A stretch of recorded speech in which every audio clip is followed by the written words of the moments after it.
Bonsoir à vous, Georges-Philippe Fontaine. Vous êtes conseiller municipal de Quimper, président régional de la Nance, et vous intervenez ce soir pour commenter l'actualité de ces 10 ou 15 derniers jours. Premier sujet, ça fait 2 ans que Nicolas Sarkozy est à l'Élysée.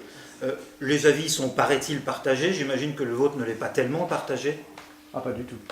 Je suis ravi de ces 2 ans de présidence. Ça a été dynamique, plein, rempli. Tout n'a pas été, le bilan n'est pas 100% positif, mais il l'est dans sa très grande majorité. Et je pense que les Français peuvent se féliciter d'avoir un tel président. Ils s'en félicitent suffisamment à vos yeux? Non, les Français ou le président? Les Français. Les Français. Le président s'en félicite, mais les Français. Les Français, je pense qu'au fond d'eux-mêmes, les Français sont très satisfaits d'avoir ce président, surtout dans le contexte actuel. Il vaut mieux l'avoir lui qu'une ou un autre.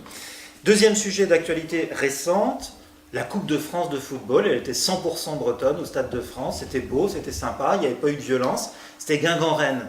Il y a eu, en revanche, qui a très très légèrement terni, une petite polémique lancée par notamment Marie-Lise Lebranchu, disant Sarkozy a peur des Bretons. Alors c'est une vieille polémique, on l'avait vu ressurgir tout de suite après l'élection. Je ne pense pas que le président Sarkozy soit un anti-breton patenté. Ça m'étonnerait beaucoup. Monsieur le président de la République est le président de la République de tous les Français. Et puis il est venu ici. Il est venu ici très, très proche. Ça a été son premier déplacement officiel sur la route des États-Unis quand il y avait une crise avec les pêcheurs. Il s'est posé à Quimper pour aller au Guilvinec, pour aider au règlement de la crise des pêcheurs. Donc on ne peut pas dire que la Bretagne ait été ignorée.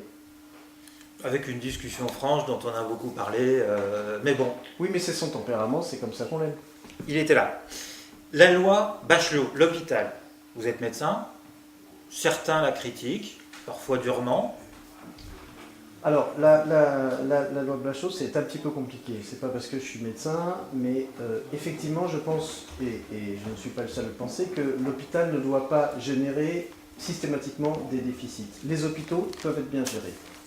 Dans cette problématique, il faut quand même replacer le médecin au centre du parcours de soins, en particulier à l'hôpital. Les médecins ont besoin d'être respectés et de participer au projet thérapeutique. C'est pas encore suffisamment le cas. Eh ben, ça n'apparaissait pas clairement dans le projet de loi. C'est pour ça que le président de la République est revenu un petit peu là-dessus, et c'est peut-être une bonne chose.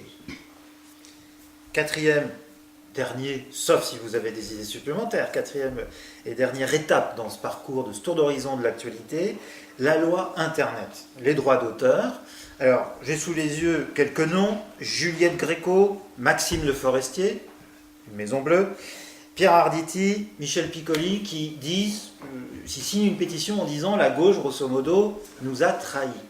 Ces artistes de gauche ont eu raison d'aller au-delà de leurs convictions. Un produit culturel, ça n'est pas parce qu'il est culturel qu'il doit être gratuit.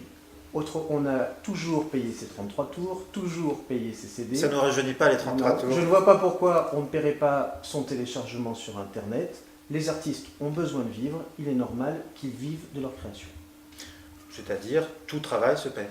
Tout travail mérite salaire, et ce n'est pas, la culture gratuite n'est pas forcément un accès à la liberté.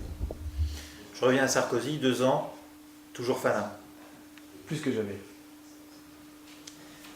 Prochaine revue de presse, dans une quinzaine de jours. À bientôt.